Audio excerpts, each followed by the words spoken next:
네, 윤석열 대통령이 직접 검찰에 출석하거나 검찰이 방문 조사할 가능성이 나오고 있습니다. 구치소 앞에는 지지자들이 일부 모이기 시작했는데요. 현장 취재기자 연결해 자세히 알아보겠습니다. 정현우 기자. 네, 서울구치소에 나와 있습니다. 네, 구치소 앞 분위기 전해주시죠. 네, 10명 안팎의 윤 대통령 지지자들이 이곳 현장을 지키고 있습니다. 다소 이른 시각인 만큼 구호를 외친다거나 집회를 진행하는 모습 등은 보이지 않고 있습니다. 다만 계속해서 구치소 앞에 지지자들이 평소처럼 몰릴 수도 있는 만큼 현장엔 경찰 기동대 등이 배치돼서 우발 상황에 대비하고 있습니다.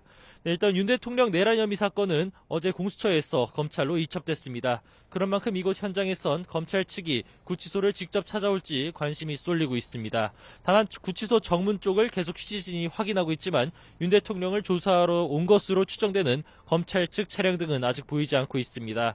또 윤 대통령이 직접 검찰에 출석할 가능성도 제기되는데 아직까지 현장에서 경호처 움직임도 포착되진 않고 있습니다. 네, 앞서 비슷한 사례도 있었던 만큼 검찰 측 방문 조사가 진행될 거란 예측도 나오고 있죠.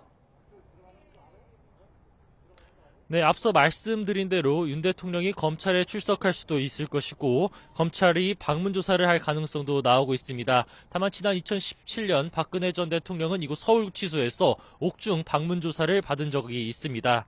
구속 이후 검찰에서 출석을 요구했지만 박 전 대통령 측이 심리 상태와 경호 문제 등을 이유로 방문 조사를 요청한 것으로 알려졌습니다. 다만 이명박 전 대통령은 구속 이후 옥중 조사를 거부한 바 있습니다.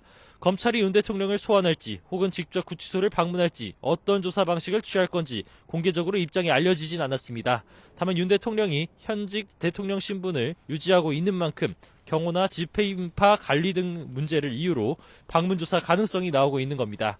친정이 검찰 측에서 방문한다면 윤 대통령 측이 공수처 때와 같이 조사에 불응하는 태도를 유지할지 혹은 응하더라도 진술 거부권을 행사할지 어느 정도로 적극적으로 조사에 임할까 주목되는 상황입니다.